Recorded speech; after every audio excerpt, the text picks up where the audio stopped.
Good morning, student. In this video lecture, we will see the definition of harmonic function and relation between harmonic function and analytic function. Previous video lecture में हमने analytic function की definition देखे थे, CR equations क्या होती है, और उसके बाद जो है एनालिटिक फंक्शन कैसे गेस करते हैं, किसी भी फंक्शन को एनालिटिक है या नहीं है, किस तरह से सॉल्व करते हैं, वो देखे थे।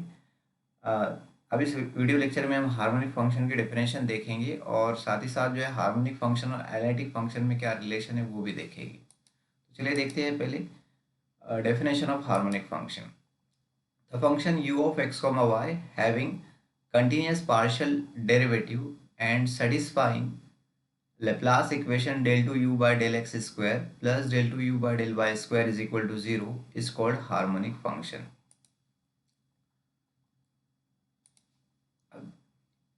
Function u of x, y मतलब जो फंक्शन x और y दो वेरिएबल का फंक्शन है और इसको जो है वो कंटिन्यूस पार्शियल डेरिवेटिव इसके जो है वो एग्जिस्ट करते हैं और ये लेप्लास इक्वेशन अगर वो सेटिस्फाई करता है। देखो ये लेप्लास इक्वेशन बहुत आसानी से आप याद रख सकते हैं। u जो है वो x और y का फंक्शन है, तो u का partial derivative 2 times del 2u by del x square और u का partial derivative 2 times with respect to y, दोनों का एडिशन करें तो इक्वल टू आंसर क्या आना चाहिए, 0 आना चाहिए। अगर कोई फंक्शन जो है वो ये इक्वेशन सेटिस्फाई करता है तो उसको बोलेंगे हार्मोनिक फंक्शन।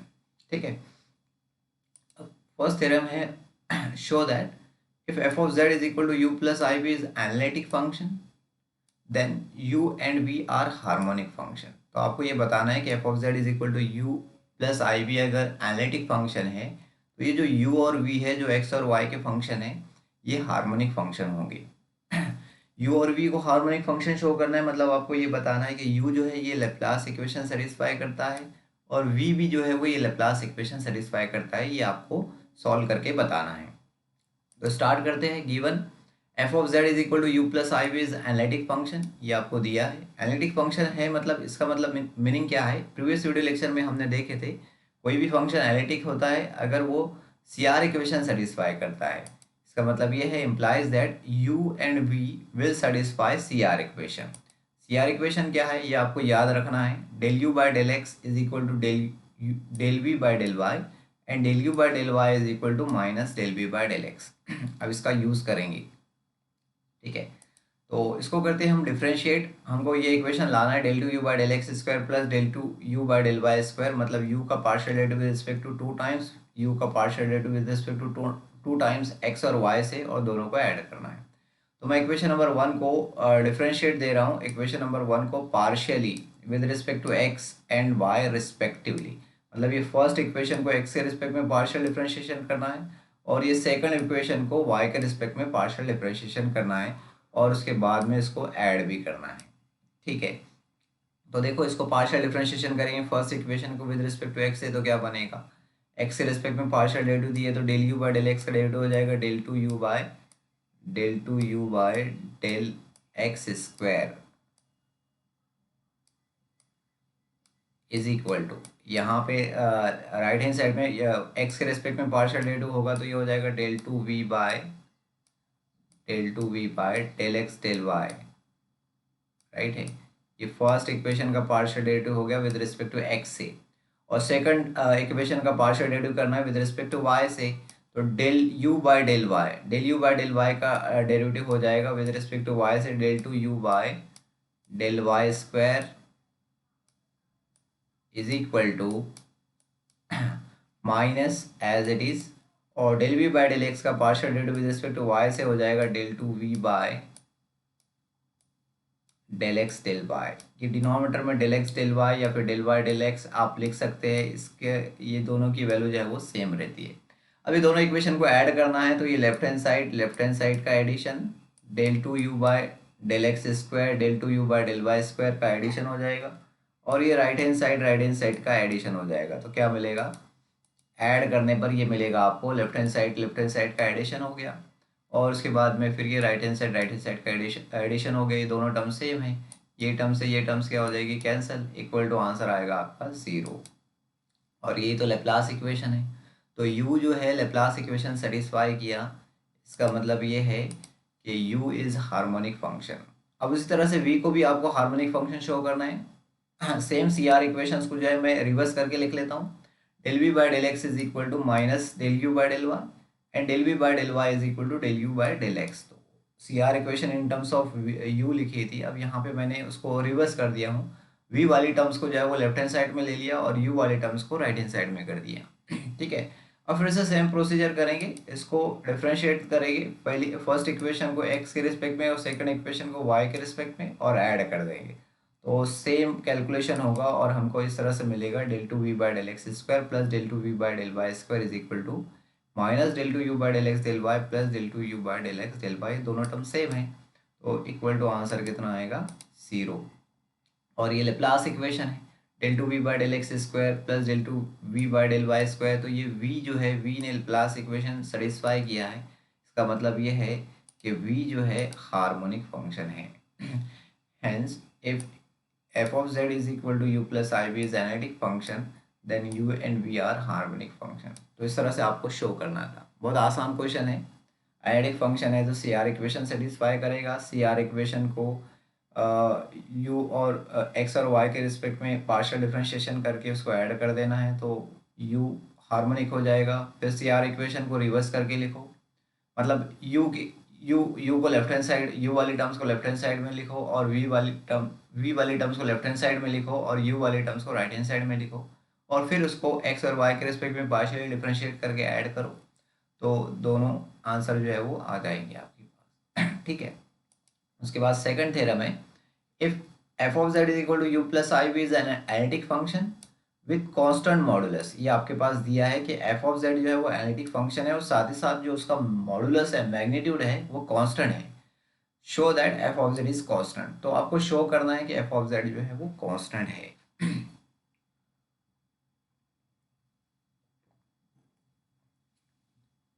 तो देखो जो जो दिया है आपके पास वो लिख लेते हैं पहले। Given f of z is equal to u plus i v is analytic function, f of z is equal to u plus i v is analytic function का मतलब ये है कि u और v जो है वो सी आर इक्वेशन सेटिस्फाई कर रहे हैं। सी आर इक्वेशन क्या है, del u by del x is equal to del v by del y and del u by del y is equal to minus del v by del x. इसका आपको use करना है, ये equations को बहुत अच्छे से याद कर लेना है आपको, बहुत इंपॉर्टेंट है। गिवन एफ ऑफ जेड का जो मैग्नीट्यूड है, देखो f of z equal to u plus i v, तो इसका मॉडुलस लेंगे तो mod of f of z is equal to कितना आ जाएगा, under root u square plus v square. ये हमने प्रीवियस वीडियो लेक्चर में बताया था मैंने आपको, मॉडुलस मैग्नीट्यूड किस तरह से लेते हैं। अंडर रूट के अंदर रियल पार्ट का स्क्वायर, मतलब यहाँ पे यू रियल पार्ट है तो यू का स्क्वायर, प्लस इमेजिनरी पार्ट मतलब वी का स्क्वायर। और ये आपको क्वेश्चन में दिया है कि इसका जो मॉडुलस है, मैग्नीट्यूड है, वो कांस्टेंट है, तो इज इक्वल टू मैंने इसको कांस्टेंट लिख लिया और कांस्टेंट सपोज कर लिया वो सी है करके। ठीक है, अब ये दोनों को स्क्वायर करता दोनों साइड, तो स्क्वायर करने पर क्या होगा, यू स्क्वायर, ये स्क्वायर रूट जो है वो इसका क्या होगा, कैंसिल हो जाएगा, तो u square plus v square is equal to answer आ जाएगा आपके पास सी स्क्वायर। राइट, ये दोनों साइड मैंने स्क्वायर कर दिया, तो ये मिला आपको स्क्वायरिंग करने पर u square plus v square is equal to c square. आपको बताना है कि एफ ऑफ जेड जो है वो कांस्टेंट है, एफ ऑफ जेड कांस्टेंट है मतलब यू और वी, एफ ऑफ जेड की वैल्यू है यू प्लस आई वी, मतलब यू और वी दोनों कांस्टेंट है। अगर दोनों कांस्टेंट आते हैं मतलब एफ ऑफ जेड भी कांस्टेंट हो गया। तो यू और वी की वैल्यू कैलकुलेट करेंगे। यू और वी की वैल्यू कैलकुलेट करने के लिए मैं इक्वेशन नंबर 1 को पार्शियली डिफरेंशिएट कर रहा हूँ विद रिस्पेक्ट टू एक्स और वाई से। 1 बाय 1 करेंगे, पहले एक्स के रिस्पेक्ट में करेंगे, तो देखो एक्स के रिस्पेक्ट में क्या होगा, u square, derivative of u square 2u into derivative of u del u by del x, plus derivative of v square 2v into del v by del x is equal to c square, constant का derivative कितना हो जाएगा 0। Same जो है जिस तरह से मैंने यहाँ पे एक्स के रिस्पेक्ट में पार्शियल डेरिवेटिव किया, सेम जो है विद रिस्पेक्ट टू वाई के रिस्पेक्ट में होगा, एक्स की जगह वाई आ जाएगा। अब यहाँ से दोनों जगह से 2 को कॉमन लेते हैं, इक्वल टू 0 करते हैं। तो ये हो जाएगा u del u by del x plus v del v by del x is equal to 0 and u del u by del y plus v del u by del y is equal to 0। ठीक है, अब यहाँ से मैं क्या कर रहा हूँ, ये पूरी इक्वेशंस को v वाली टर्म्स को यहाँ से हटा दे रहा हूँ, मतलब ये v वाली टर्म सी आर इक्वेशन से del v by del x is equal to minus del u by del y होता है, और ये v वाला जो पार्ट है यहाँ से del v by del y is equal to होता है del u by del x. तो ये दो चेंजेस मैंने किया हूँ यहाँ पे सी आर इक्वेशन की हेल्प से, मुझे जो है वो u और v की वैल्यू कैलकुलेट करना है, तो पूरे दोनों इक्वेशंस को मैं इन टर्म्स ऑफ u या इन टर्म्स ऑफ v में चेंज कर दे रहा हूँ। ठीक है, तो सी आर इक्वेशन से del v by del x की वैल्यू यहाँ पे चेंज कर दिए और del v by del y की वैल्यू यहाँ पे चेंज करें। ठीक है, तो क्या बना आपके पास, ये प्लस माइनस मिलके माइनस हो गया, इसको इक्वेशन नंबर 2 नाम दे दिए और ये ब्रैकेट यहाँ से हटा दिए, इक्वेशन नंबर 3 नाम दे दिए। ठीक है, अब ये चीज़ अगर ऑब्जर्व करें, इक्वेशन नंबर 2 और 3 जो है वो साइमल्टेनियस इक्वेशन हो गए in terms of del u by del x and del u by del y. अब इसके कोफिशिएंट मैच कर रहा हूँ, ये टर्म माइनस है, del u by del y का कोफिशिएंट यहाँ पे v है और यहाँ पे del u by del y का कोफिशिएंट u है। तो दोनों के कोफिशिएंट को मैच करने के लिए क्या करना पड़ेगा, ये इसको del u by del y का कोफिशिएंट u है तो ये इक्वेशन नंबर 2 को u से मल्टीपल करना पड़ेगा और इक्वेशन नंबर 3 को v से मल्टीपल करना पड़ेगा। तो क्या मिलेगा, equation number 2 multiple bye u। तो देखो यहाँ पे u से मल्टीपल करें तो u स्क्वायर माइनस यहाँ u से मल्टीपल करें तो ये u v हो गया। इक्वेशन नंबर 3 को v से मल्टीपल कर दे, v से मल्टीपल करेंगे तो क्या होगा, ये u v हो जाएगा, यहाँ पे u v आ जाएगा, राइट है, प्लस यहाँ पे v मल्टीपल v कितना हो जाएगा, v स्क्वायर, तो ये v multiple v square, del v बाकी जो डिफरेंशियल कोफिशिएंट है वो सेम रहेगी, इज इक्वल टू 0। अब ये दोनों को ऐड करते हैं, तो देखो ऐड करने पे क्या मिलेगा, ये दोनों को एडिंग करना है, एडिंग करेंगे तो ये टर्म्स, ये वाली टर्म और ये वाली टर्म सेम है, ये माइनस है ये प्लस है, कैंसिल हो जाएगी। अब u square del u by del x plus v square del u by del x, ये दोनों का एडिशन हो जाएगा, तो ये इस तरह से बनेगा आपके पास u square del u by del x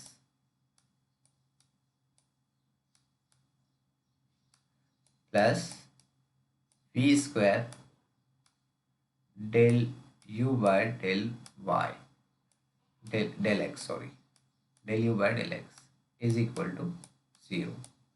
अब दोनों जगह से del u by del x जो है वो कॉमन है, del u by del x को कॉमन ले लेते, एडिंग अब इक्वेशन वी गेट, तो del u by del x को कॉमन लिए तो u square plus v square del u by del x is equal to कितना आया 0, और ये u square plus v square की वैल्यू कितनी है सी स्क्वायर, इक्वेशन नंबर 1 से सी स्क्वायर कॉन्स्टेंट है, इसको राइट हैंड साइड में ले लेंगे तो ये 0 डिवाइड बाई सी स्क्वायर हो जाएगा, मतलब del u by del x is equal to कितना हो जाएगा 0, और ये इक्वेशन नंबर 4 हो गई। इसको करते हैं इंटीग्रेट, अब इंटीग्रेट करने से क्या होगा,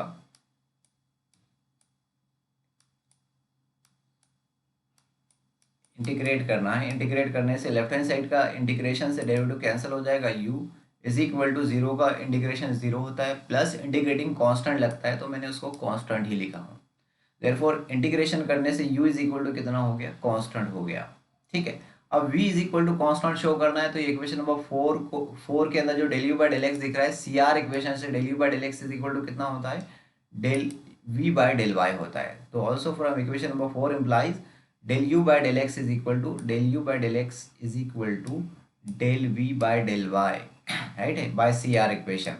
तो फिर से इसको इंटीग्रेट करते हैं, इंटीग्रेट करेंगे तो v is equal to constant हो जाएगा, v is equal to constant, तो u भी कॉन्स्टेंट v भी constant, therefore f of z is equal to u plus i v, u और v दोनों कॉन्स्टेंट है, f of z is equal to u plus i v क्या होगा, constant होगा, और ये आपको शो करना था, if f of z is equal to u plus i v is analytic function with constant model then f of z is constant. ठीक है, तो ये हो गया सेकंड थ्योरम। उसके बाद थर्ड है, if f of z is equal to u plus i v is analytic function of z then show that, ये इक्वेशन आपको शो करना है। तो देखो f of z analytic function दिया है और आपको ये इक्वेशन शो करना है, तो मैं लेफ्ट हैंड साइड में जैसा ये इक्वेशन दिख रहा है वैसे ही इसको कैलकुलेट करता हूँ, मतलब f of z mod calculate करता हूँ, फिर उसका स्क्वायर लेता हूँ, फिर ये इक्वेशन से मल्टीपल करता हूँ और उसको सॉल्व करेंगे तो ये राइट हैंड साइड आंसर आएगा। ठीक है, तो सबसे पहले तो आपको जो गिवन है वो लिखेंगे, f of z is equal to u plus i v is analytic function implies that u and v will satisfy CR equation, तो ये CR इक्वेशन लिख लिए, और ये CR इक्वेशन तो आपको याद रखना है। ठीक है, del u by del x is equal to del u by del v by del y and del u by del y is equal to minus del v by del x होता है। अब theorem number 1 हमने show किए थे, f of z is equal to u plus i v is analytic function अगर है तो you और वी जो होंगे वो हार्मोनिक फंक्शन होंगे। ठीक है, जस्ट अभी इसी लेक्चर में फर्स्ट थ्योरम हमने प्रूफ किए थे, इसका हमको यूज़ करना है यहाँ पे f of z is equal to u plus R B is analytic function, then u and v are harmonic function. U और वी हार्मोनिक फंक्शन का मतलब ये है कि वो they will satisfy Laplace equation. Laplace equation क्या है, just अभी हमने प्रूफ की। यू लेप्लास इक्वेशन सेटिस्फाई करेंगे, मतलब ये वाली इक्वेशन है del two u by del x square plus del two u by del y square is equal to zero, and del two v by del x square plus del two v by del y square is equal to zero. ठीक है, तो ये आपके पास given है, इसका use करना है, ये आपको याद रखना है, इसका आपको यूज़ करना है। अब मैं जो है यहाँ लेफ्ट हैंड साइड जैसा दिख रहा हूँ, जो इक्वेशन शो करना है वैसी कैलकुलेशन करता हूँ। सबसे पहले एफ ऑफ जेड के बाद मॉड लेना है, तो मॉडुलस ले लेंगे। Mod of z is equal to कितना हो जाएगा, under root u square plus v square. उसके बाद इसका स्क्वायर है तो दोनों साइड स्क्वायर करेंगे, तो यहाँ पे स्क्वायर आ जाएगा और यहाँ से स्क्वायर रूट क्या हो जाएगा, कैंसिल हो जाएगा। ठीक है, स्क्वायर करने के बाद जो है वो ये वाली टर्म से दोनों तरफ क्या करना है, मल्टीपल करना है। ठीक है, तो ये मैंने स्क्वायर कर दिया। स्क्वायर करने के बाद ये वाली टर्म से दोनों साइड मल्टीपल कर दिया, del two by del x square plus del two by del y square से दोनों साइड मल्टीप्लीकेशन। अब ये u square plus v square से अंदर मल्टीपल करते, तो दोनों टर्म के अंदर मल्टीप्लिकेशन होगा। ये फर्स्ट टर्म के अंदर मल्टीप्लिकेशन हुआ और ये सेकंड टर्म में मल्टीप्लिकेशन हो गया। अब ये फर्स्ट टर्म और ये सेकंड टर्म जो दिख रही है बिल्कुल सेम दिख रही है, तो डबल डबल कैलकुलेशन नहीं करना है। जैसा यहाँ पे इसको मैं partial derivative with respect to x से करूंगा तो एग्जैक्टली सेम आंसर इसका भी आएगा, एक्स की जगह वाई आएगा। ठीक है, तो सिर्फ एक टर्म्स, ये वाले टर्म्स को सॉल्व कर लेते, तो ये वाली टर्म्स को मैं बाहर लेके सॉल्व कर लेता हूँ। Del two by del x square is equal to del two by del x square into u square plus v square. दो बार डिफ्रेंशिएट करना है u square plus v square को, तो फर्स्ट टाइम डिफ्रेंशिएट कर रहा हूँ, तो ये del two by del x square को मैंने डेल बाई डेल एक्स लिखा हूँ और एक डेरिवेटिव जो है वो इसके ऊपर अप्लाई कर रहा हूँ। तो derivative of u square two u del u by del x plus derivative of v square two v del v by del x. टू दोनों जगह से कॉमन है, बाहर ले लेंगे।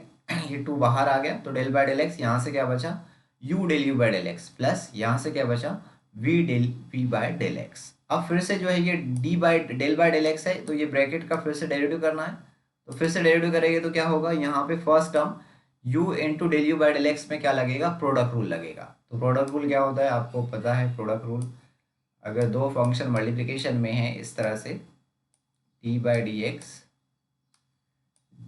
D x u into v, ठीक है, मैं u इंटू वी लिख लेता हूँ इज इक्वल टू, तो प्रोडक्ट रूल क्या होता है, first function as it is derivative of second function d v by d x plus second function v as it is derivative of first function d u by d x. ठीक है, तो यहाँ पे मैं ये u del u by del x में product rule apply कर रहा हूँ। First function u as it is derivative of second function derivative of del u by del x del two u by del x square plus second function del u by del x as it is derivative of first function derivative of u del u by del x. Right है, अब plus करके यहाँ पे second term में भी दो function multiplication में है, तो फिर से मैं इसके ऊपर प्रोडक्ट रूल अप्लाई कर रहा हूँ। फर्स्ट फंक्शन u है और second function del u by del v by del x है, तो first function v as it is derivative of second function derivative of del v by del x del two v by del x square plus second function del v by del x as it is derivative of first function derivative of v क्या हो जाएगा, del v by del x. अब यहाँ पे जो है ये वाला टर्म्स का दोनों टर्म सेम है, तो दोनों का मल्टीपल हो जाएगा, del u by del x into del u by del x whole square, del v by del x into del v by del x कितना हो जाएगा, यहाँ पे भी del v by del x whole square हो जाएगा। तो अगली टर्म पे अंदर सिर्फ ये चेंज किए, बाकी सब एज इट इज है। देखो ये होल स्क्वायर कर दिए, ये होल स्क्वायर कर दिए, बाकी एज इट इज है। अब जिस तरह से मैंने जो है वो विद रिस्पेक्ट टू एक्स से पार्शियल डेरिवेटिव किया हूँ, सेम जो है वो वाई से भी आ जाएगा। तो ये इक्वेशन में x की जगह आप जहाँ जहाँ x दिख रहा है x की जगह आप क्या करो y कर दो, तो ये x की जगह मैंने y कर दिया हूँ, सेम आंसर आने वाला है, इसलिए डबल डबल कैलकुलेशन करने की ज़रूरत नहीं है। ठीक है, अभी दोनों इक्वेशन को ऐड करेंगे, ऐड करेंगे दोनों इक्वेशन को, तो लेफ्ट हैंड साइड का एडिशन, ये लेफ्ट हैंड साइड प्लस ये लेफ्ट हैंड साइड, तो ये लेफ्ट हैंड साइड में दोनों का एडिशन हो गया है इज इक्वल टू। अब ये दोनों इक्वेशन को ऐड कर रहा हूँ मैं, तो देखो जो कॉमन है वो कॉमन लिख ले रहा हूँ, यहाँ पे टू जो है वो बाहर, टू दोनों जगह कॉमन है, ये टू को मैंने बाहर लिख लिया, और यहाँ से ये फर्स्ट टर्म और फर्स्ट टर्म दोनों के फर्स्ट टर्म के अंदर u कॉमन है, तो u को कॉमन ले लिया, तो ऊपर से क्या बचा del two u by del x square plus नीचे से बचा del two u by del y square. तो ये यहाँ से फर्स्ट टर्म का एडिशन। उसके बाद ये सेकंड टर्म के अंदर कोई कॉमन नहीं है तो इसको एज इट इज लिख लेना है। ये ऊपर वाली सेकंड टर्म है del u by del x whole square, ठीक है, और ये नीचे वाली है del u by del y whole square plus third term में अगर देखेंगे ये थर्ड टर्म और ये वाली थर्ड टर्म में देखेंगे तो वी कॉमन है, दोनों जगह से वी को कॉमन ले लिए, ये वी कॉमन आ गया। ऊपर बचा del two v by del x square plus नीचे वाले इक्वेशन में del two v by del y square. उसके बाद फोर्थ टर्म, ये वाली फोर्थ टर्म और ये वाली फोर्थ टर्म में कुछ भी कॉमन नहीं है तो ये फोर्थ टर्म को एक के बाद एक ऐड करके लिख लीजिए। अब अगर आपको याद होगा तो ये इक्वेशन नंबर 3 का लेफ्ट हैंड साइड है, राइट है, ये हार्मोनिक फंक्शन इसकी वैल्यू 0 है और ये भी हार्मोनिक फंक्शन इसकी वैल्यू 0 है, ठीक है। तो ये मैं सारे चेंजेस कर रहा हूँ यहाँ पे फ्रॉम इक्वेशन नंबर 3, 2 एंड 1, ठीक है। तो ये मैंने इक्वेशन नंबर 3 का लेफ्ट हैंड साइड था, राइट हैंड साइड था, इसको मैंने लेफ्ट हैंड साइड में चेंज कर दिया और is equal to u as it is, ये del two u by del x square plus del two u by del y square की वैल्यू कितनी है 0 है, राइट है, यू हार्मोनिक फंक्शन है प्लस ये टर्म्स एज इट इज लिखे यहाँ पे del u by del x whole square को एज इट इज लिखे और ये del u by del y whole square, तो ये वाई वाले पार्ट को मैं यहाँ से हटा दे रहा हूँ using C R equation, del u by del y is equal to minus del v by del x, right है। फिर उसके आगे चलते हैं प्लस वी, ये वाला पार्ट पूरा ब्रैकेट 0 है since v is CR, v is harmonic function तो इसकी जगह यहाँ पे 0 रखे हैं। उसके बाद प्लस ये टर्म्स जो है वो एज इट इज है, del v by del x whole square यहाँ पे एज इट इज है। उसके बाद प्लस ये y वाला पार्ट है तो ये y वाले पार्ट को मैं CR इक्वेशन से x वाले में चेंज कर दे रहा हूँ। तो del v by del y is equal to होता है del u by del x using CR equation, ठीक है। तो सब कैंसिल हो गए, क्या बचा आपके पास यहाँ पे, ये हो गया आपके पास 0, इसको छोड़ दो, del u by del x whole square ये वाला टर्म और del u by del x whole square ये वाला टर्म, 1 प्लस 1 ये हो गया 2 del u by del x whole square plus ये माइनस का स्क्वायर यहाँ पे प्लस हो जाएगा del v by del x whole square और del v by del x whole square 1 plus 1 2 del v by del x whole square, दोनों जगह से 2 को कॉमन ले लेते हैं, बाहर 2 मल्टीपल 2 कितना हो जाएगा 4 हो जाएगा और अंदर बचेगा del u by del x whole square plus del v by del x whole square और ये जो वैल्यू है ये वैल्यू किसकी है आपके पास, mod of f dash of z whole square की वैल्यू है, ठीक है। तो किस तरह से है, ये जो वैल्यू है आपके पास f dash of z whole square mod f dash of z whole square की वैल्यू है del u by del x whole square plus del v by del x whole square. तो किस तरह से आती है मैं बता देता हूँ आपको, देखो ये एफ ऑफ जेड है, ये यहाँ बताने की ज़रूरत नहीं है, बस आपको मालूम होना चाहिए वैल्यू कैसी आती है। तो ये एफ ऑफ जेड की वैल्यू है यू प्लस आई वी, इसको डिफ्रेंशिएट देंगे तो f dash of z is equal to कितना हो जाएगा, विद रिस्पेक्ट टू एक्स से पार्शियल डिफ्रेंशिएशन कर रहे हैं तो ये हो जाएगा del u by del x, right, plus i del v by del x, partial differentiation करें विद रिस्पेक्ट टू एक्स से, राइट है। अब इसका मॉड लगा देते, इसको मॉड ले लेते, mod of f dash of z, mod of f dash of z is equal to हो जाएगा, अब इसको मॉड लगाएंगे तो क्या होगा, under root of real part का स्क्वायर मतलब del u by del x का square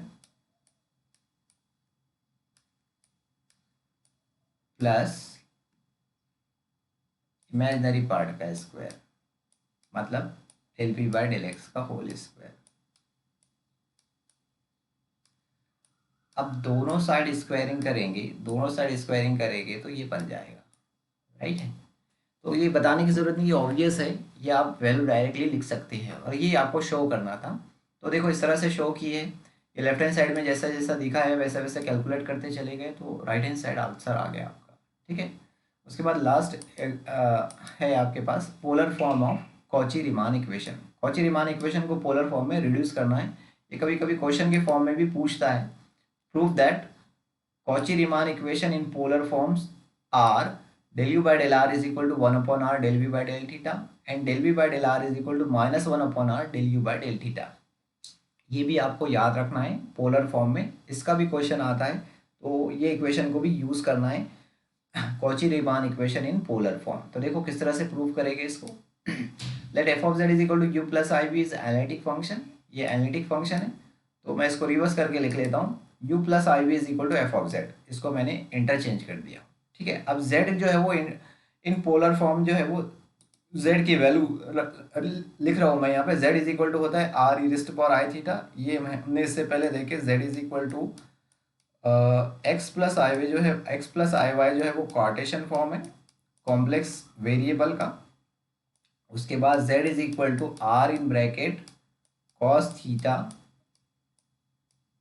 plus i sine theta, ये पोलर फॉर्म है कॉम्प्लेक्स नंबर का, ये आपको याद रखना है। राइट है, ये कार्टेशियन फॉर्म में एक्स की वैल्यू आर कॉस थीटा और वाई की वैल्यू जो है वो आर साइन थीटा रखे तो ये पोलर फॉर्म आता है।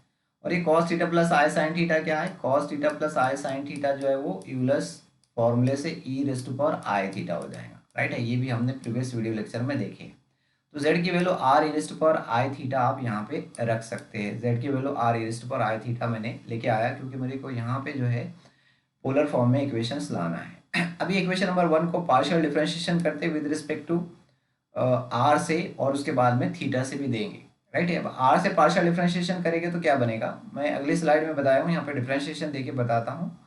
देखो क्या हो जाएगा, ये हो जाएगा आपके पास del u by del r plus i, v का डेरिवेटिव हो जाएगा del v by del r. अब f of r e raise to power i theta का डेरिवेटिव करेंगे तो क्या बनेगा, एफ डैश ऑफ फंक्शन का डेरिवेटिव एफ डैश हो जाएगा, f dash of r e raise to power i theta.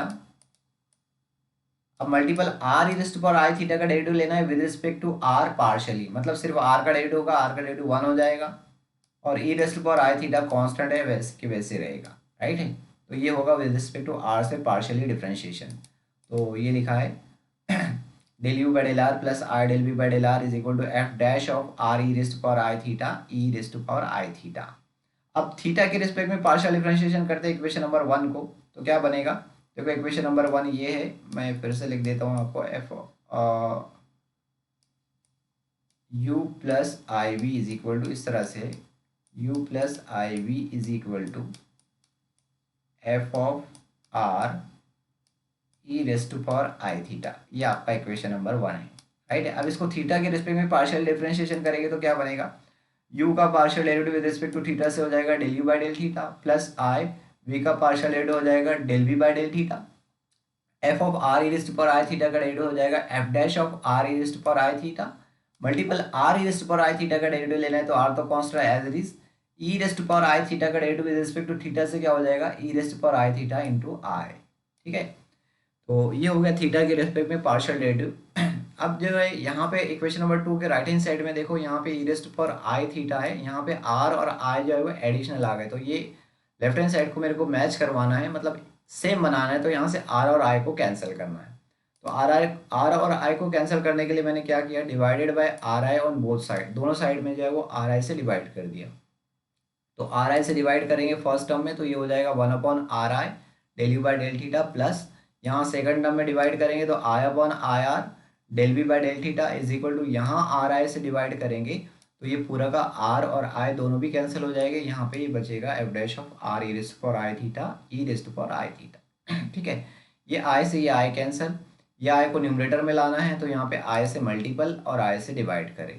First term में आई से मल्टीपल आई से डिवाइड करें तो ये हो गया i divided by i multiple i square, यहाँ से आई कैंसिल हुआ तो ये हुआ 1 अपॉन आर, यहाँ से ये एज इट इज़ लिखे यहाँ। अब ये आई स्क्वायर की वैल्यू होती है -1, तो फर्स्ट टर्म क्या हो गया माइनस, ये आई स्क्वायर की वैल्यू -1 होती है। ठीक है, ये बताया था मैंने आपको, आई स्क्वायर इज इक्वल टू होता है -1, तो ये आई स्क्वायर की वैल्यू -1 रखे तो ये हो गया minus i upon r del u by del theta plus ये हुआ 1 upon r del v by del theta is equal to f dash of r e raise to power i theta e raise to power i theta as it is. अब equation number 2 और equation number 3 का अगर आप right hand side देखेंगे तो दोनों same है। देखो यहाँ पे f dash of r e raise to power i theta e raise to power i theta और यहाँ पे भी f dash of r e raise to power i theta into e raise to power i theta. Right है, अगर left hand side same है तो ये जो राइट हैंड साइड दिख रहा है ये राइट हैंड साइड और ये राइट हैंड साइड दोनों भी कैसे रहेंगे, सेम रहेंगे। तो ये दोनों राइट हैंड साइड को जो है वो सेम बता रहे इक्वेशन नंबर 2 एंड 3 से। तो from equation number 2 and 3 left hand side is same, therefore right hand side will be same. ठीक है, तो ये हो गया राइट हैंड साइड सेम हो गए। अब यहाँ से रियल पार्ट और इमेजिनरी पार्ट को इक्वेट कर लेते हैं, आंसर आ जाएगा। Del u by del r ये रियल पार्ट है, तो ये real part is equal to real part 1/r del v by del theta. और ये आई का coefficient del v by del r imaginary part है, यहाँ इमेजिनरी पार्ट है ये आई का कोफिशिएंट। आई का कोफिशिएंट क्या है? -1/r del u by del theta. तो equating real and imaginary part we get del u by del r is equal to 1/r del v by del theta and del v by del r is equal to -1/r del v by del theta. और ये आपका जो है Cauchy-Riemann equation है इन polar form. ठीक है, तो इस तरह से जो है वो हमने ये Cauchy-Riemann equation in polar form जो है वो प्रूव की है। और ये इक्वेशन आपको याद भी रखना है, आगे इसका यूज़ भी करना है। तो which are Cauchy Riemann equation in polar form. तो आज के वीडियो लेक्चर में बस इतना ही। अगले वीडियो लेक्चर में जो है हम देखेंगे मिलने थॉमसन्स मेथड से एनालिटिक फंक्शन कैसे फाइंड करते हैं। So thank you for watching this video.